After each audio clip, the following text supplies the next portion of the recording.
नमस्कार मित्रांनो, welcome to my channel. चला तर आज बघूया तिकोना फोर्ट.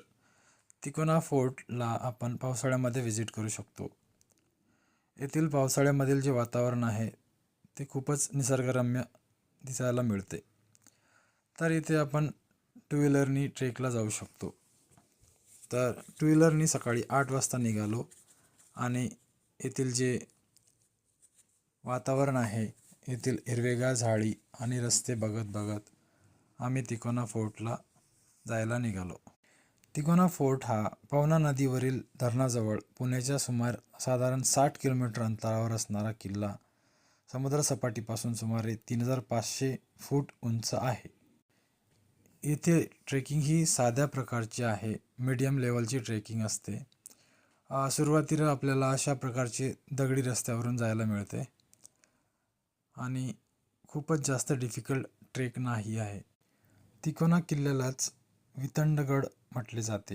हा पुणे जिल्ह्यातील पवना मावळ प्रदेशातील एक तिकोनी आकाराचा डोंगरमाथा किल्ला आहे. येथून आपल्याला लोहगड आणि विसापूर बघायला मिळतो. हा किल्ला पवन मावळचा पहारेकरी म्हणून ओळखला जातो आणि येथून पवना तलावाचे विहंगम दृश्य दिसते. तसेच किल्ल्यावर पाण्याची टाकी, गुहा, बालेकिल्ला या सगळ्या गोष्टी बघायला मिळतात. या किल्ल्याचा आकारच याचे वैशिष्ट्य आहे. हा किल्ला त्रिकोणी आकाराचा असल्यामुळे या किल्ल्याला तिकोना फोर्ट असे म्हटले जाते.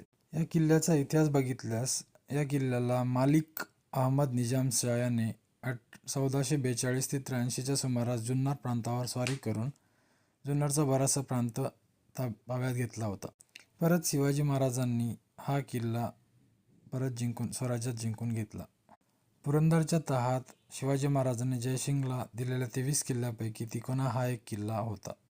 येथे पावसाळ्यामध्ये अशी खूपच सुंदर धुक्याची चादर या किल्ल्यावर पसरलेली दिसते, जे की खूपच मनमोहक आणि आल्हाददायक वाटते. वरून जो व्ह्यू दिसतो तो खूपच सुंदर असतो. येथे आपल्याला एकदम टॉपला एक मंदिर बघायला मिळते आणि एक छोटा तलाव बघायला मिळतो. किल्ल्याची माहिती आवडल्यास लाईक, शेअर आणि सबस्क्राईब करायला विसरू नका. धन्यवाद.